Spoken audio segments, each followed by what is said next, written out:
নাম পরিচয় দিয়ে। যে আমি মোহাম্মদ নুরুদ্দিন, আমাদের বাড়ি হচ্ছে সন্দীপুর জেলার কুড়িচ্ছর ইউনিয়ন। কুড়িচ্ছর ইউনিয়ন। আপনার এই বেকারিটা শুরু করছেন কতদিন হয়?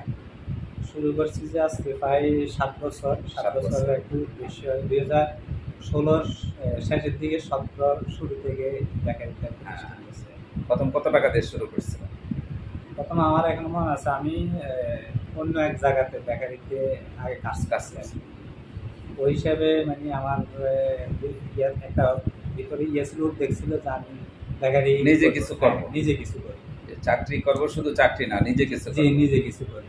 চাকরি না হয় চাকরি দাতা হবো। জি জি, ইনশাআল্লাহ ওটাই ছিল। কত টাকা দিয়ে শুরু করছিলেন? যে আমি প্রথমে আমার স্টার্টিং এ আমি 2,50,000 টাকা দিয়ে শুরু করছি। ওখানে 2 লাখ টাকা আমি ওটা ধার করে নিয়েছি। আচ্ছা আচ্ছা। আর 50,000 টাকা, 27,000 টাকা ওটা আমাদের ফ্যামিলির একজন সদস্যের একটা চেক বিক্রি করছি। হ্যাঁ। আর কিছু টাকা আমার কাছে ছিল। 2,50,000 টাকা দিয়ে আমার শুরু। তারপর ওখানে আপনার যে 2 লাখ টাকা নিয়েছি, ওটা আমি ওই হিসাবে নিয়েছি যে 2 লাখ টাকা আমাকে বাকিতে ওই যে বেকারির সামানা কিনে দিবে, ওইটা বাকিটা আমার কাছে 2,60,000 টাকা বিক্রি করছে। তাই প্রতি মাসে 36,000 টাকার মতন করি প্রতি মাসে মাসে 4 কিস্তিতে পরিশোধ করে দিয়েছে। মনে করেন এরপরে কত টাকা বিনিয়োগ করলেন আবার? এরপরে আমি ধীরে ধীরে আমার এটা আস্তে আস্তে বাড়াইছি, মানে ব্যবসা করি বাড়াইছি, আলাদা করে বাড়াতে পুঁজি দেওয়া লাগে না। 2.5-3 লাখ টাকা দিয়ে শুরু করে এখন সেই পুঁজিটা দাঁড়াইলো এখন প্রায় আমার পুঁজিতে ভাই 25 থেকে 30 লাখ, 25 থেকে 30 লাখ টাকার এখন প্রায় ফ্যাক্টরি কারখানাটাতে বিনিয়োগ আছে। এটা আয় করেই আপনি ইনকাম করেই বিনিয়োগ করছেন, এরপর আর ধার করতে হয় না? না না, প্রথম স্টার্টিং এ আমার এখানে প্রায় লোক ছিল, আমরা 3-4 জন। আমিও অনেক পরিশ্রম করছি, কাজ করছি। আমার ভাই একটা আছে, বড়জন, বেকারি কাজ জানতো।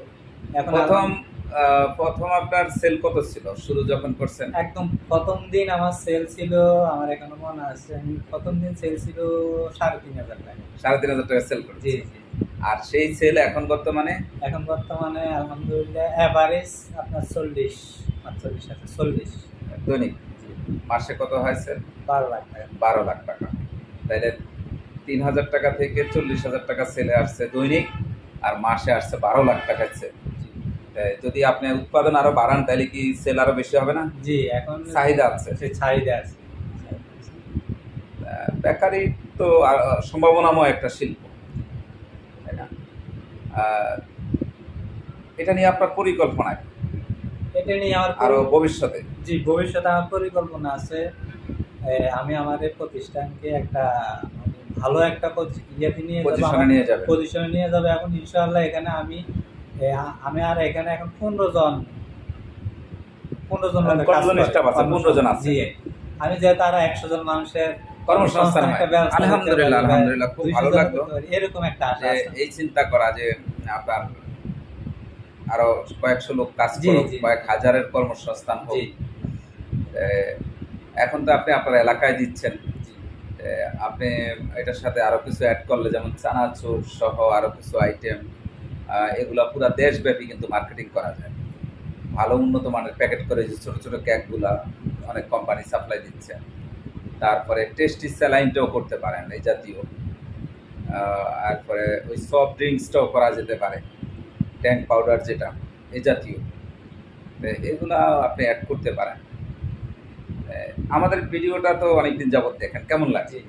জি আলহামদুলিল্লাহ, আপনাদের ভিডিও আমি আজকে 5 বছর পর্যন্ত ইউটিউবে দেখি। ওই ভিডিওটা বিভিন্ন আপনার সাক্ষাৎকার শুনি। আমি আমার ওখানে একটা শিল্প মিটার নামাইছি, ওটাও আপনার সাথে পরামর্শ করি নামাইছি আলহামদুলিল্লাহ। তো মাঝে মধ্যে ভিডিও দেখি, ভালো লাগে। দীর্ঘদিন পর্যন্ত একটা ছিল যে আপনার সাথে একটু সাক্ষাৎ করা, কথাবার্তা বলা, পরামর্শ নেওয়া। তো ওই সুবাদে এখন আসা আর কি আপনার সাথে পরামর্শ। আসলে আপনার এই কথাগুলো খুব ভালো লেগেছে আপনার, যে আপনি এটার সাথে লেগে আছেন, যে আমার পরামর্শটা নিয়ে কাজে লাগিয়েছেন।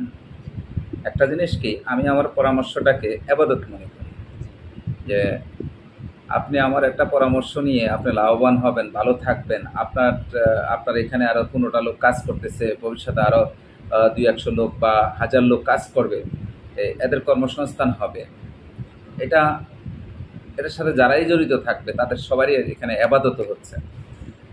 মানুষের কল্যাণে, সৃষ্টির কল্যাণে আমরা যত বেশি বেশি কাজ করব। আপনি গত পরশুদিন ফোন দিয়েছিলেন আসবেন কালকে, তা কালকে চলে আসছেন। আমি আসলে চাঁদপুরে গিয়েছিলাম, ওইখানে আমি একটা মিনি শিল্প পার্কের উদ্যোগ নিয়েছি, কাজ চলতেছে আলহামদুলিল্লাহ। আমার পরিকল্পনা হলো, আমি তো আজকে প্রায় 27 বছর আপনাদেরকে মেশিনারিজ দিয়ে আসছি দেশব্যাপী। এখন নিজেও কিছু উৎপাদন করব, যেটা ওখানে মেশিনও উৎপাদন হবে, ওখানে প্রোডাক্টও উৎপাদন হবে, কয়েকশো আইটেমের প্রোডাক্ট উৎপাদন হবে, যাতে ভবিষ্যতে এখানে কয়েক হাজার লোকের কর্মসংস্থান হয়, কাজ করতে পারে। এটা হলো আমার পরিকল্পনা। আর আমরা আরও অনেক উদ্যোগ নিয়েছি যে যত প্রকার সহযোগিতা আমাদের পক্ষে করা সম্ভব সেটা আমরা করবো ইনশাআল্লাহ। ভবিষ্যতে যেমন আপনি ফুড আইটেম নিয়ে আসেন, যেহেতু আপনি এটার সাথে মুড়িও অ্যাড করতে পারবেন, কারণ মুড়ি কিন্তু খুব ভালো চলে। আর মুড়ি এমন একটা নির্ভেজাল প্রোডাক্ট, এটাতে কোনো ঝামেলা নেই, তাই না? একটা কথা মনে রাখবেন যে আপনি যত মানুষকে সেবা বেশি দিবেন, এই যে আপনার একটা প্রোডাক্ট আপনি করতেছেন, আপনি যদি এটা দ্রুত এগিয়ে নিতে চান, স্পিরিট বাড়াইতে চান, আপনি সেবার মানটা বাড়াই দেবেন, খালি কাস্টমারের সুবিধা অসুবিধা দেখবেন। আপনি অলওয়েজ হালালের দিকে খেয়াল রাখবেন, যে আমার এগুলো যাতে হালাল থাকে, এরপরে পরিষ্কার থাকে, তারপরে কাস্টমারের চাহিদা কী, চাহিদাটা দেখলেন, এগুলা যদি আপনি খেয়াল করেন। আরেকটা হলো নিজেদের যে কর্মচারী আছে তাদের সুযোগ সুবিধা দেখলেন, দেখবেন যে আপনার প্রজেক্ট ইনশাল্লাহ আরও অনেক দূর এগিয়ে যাবে।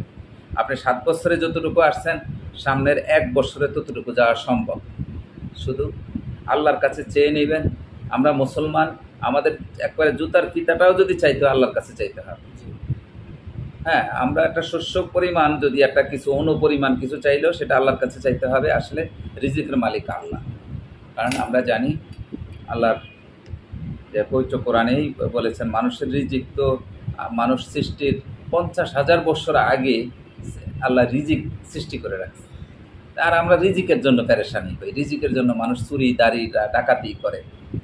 এই যে এখন নতুন স্বাধীন দেশে অনেক মানুষ দৌড়াদৌড়ি লেগে গেছে, তাই না?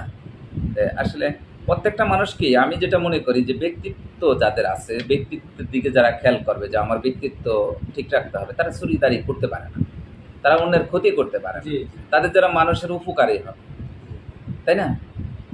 এদিকে আমরা খেয়াল রাখবো। আপনি দেশে এবং প্রবাসী ভাইদের জন্য কিছু বলেন। দেখা গেছে অনেক প্রবাসী ভাই বা দেশে অনেক হতাশাগ্রস্ত, যে তারা দেশে এসে কি করবে। এই যে চাইলে আপনার মতো বেকারি করতে পারে।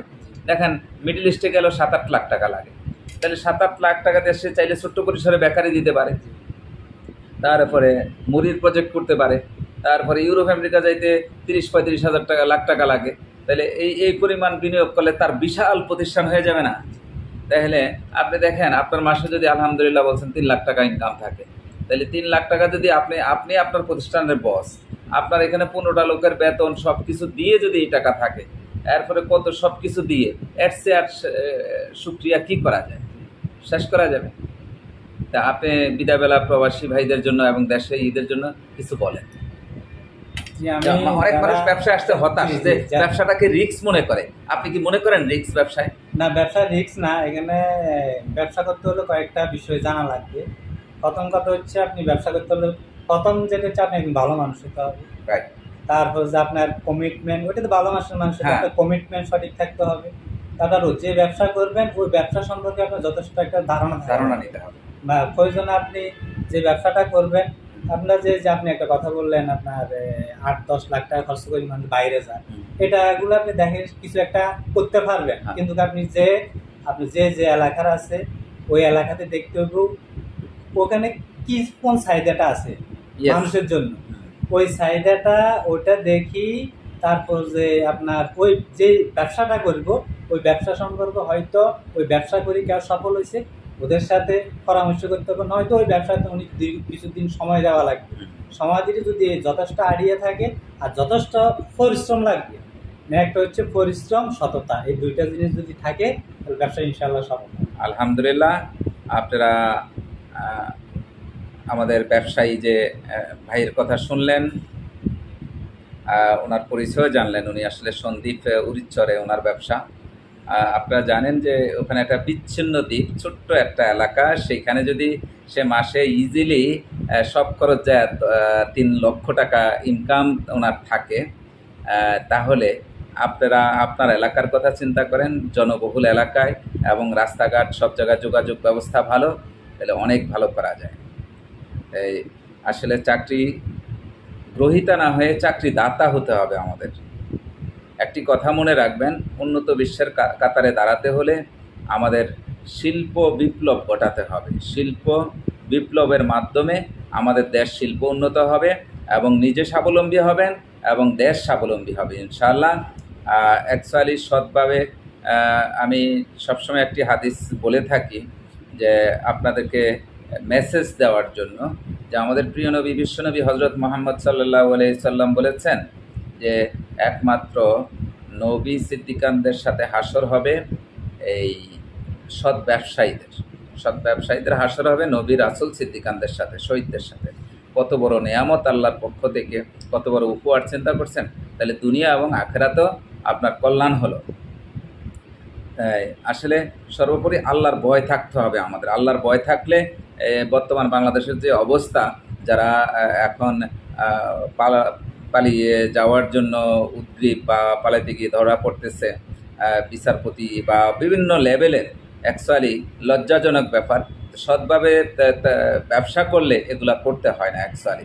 যাদের বিলাসী জীবন, আমি আরেকটি কথা বলি সবসময়, সেটি হলো যাদের বিলাসী জীবন, যে আমার অনেক টাকা প্রয়োজন, আমি অনেক কিছু করতে চাই, ভালো থাকতে চাই, এরকম কিছু, এক কথায় বিলাসী জীবন, তারা ব্যবসা করেন বা হালাল উপায় ব্যবসা করেন, আপনি অনেক টাকার মালিক হতে পারেন।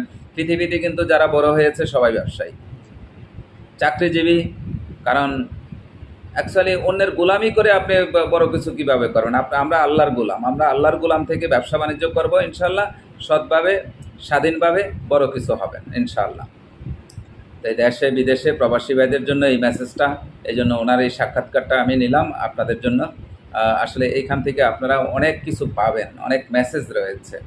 যে উনি সন্দ্বীপ থেকে আসছেন, উনি এই যে বাস্তবভিত্তিক কথাগুলা বললেন, জীবনের শিক্ষা হলো বাস্তবভিত্তিক শিক্ষা। সেখান থেকে শিখলে আপনি কখনো হুসুট খাবেন না, আর অলওয়েজ আল্লাহর উপরে ভরসা রাখবেন। আর আমরা মুসলিম ভাইরা সবাই 5 ওয়াক্ত নামাজ পড়ব, আর অন্যকেও নামাজের জন্য দাওয়াত করব, আর নিজে ভালো থাকব, ভালো কিছু করব, অন্যকেও ভালো। আমি নিজের জন্য যেটা পছন্দ করি অন্যের জন্য সেটাই বলি এবং সেটাই পছন্দ করে সেটা বলার চেষ্টা করি ইনশাআল্লাহ। তাই আমাদের আলোচনার মাধ্যমে যদি ভুল ত্রুটি হয়ে থাকে ক্ষমা সুন্দর দৃষ্টিতে দেখবেন, আর ভিডিওটা বেশি বেশি শেয়ার করে দেবেন, অন্য ভাইদের উপকারে আসবে অ্যাকচুয়ালি।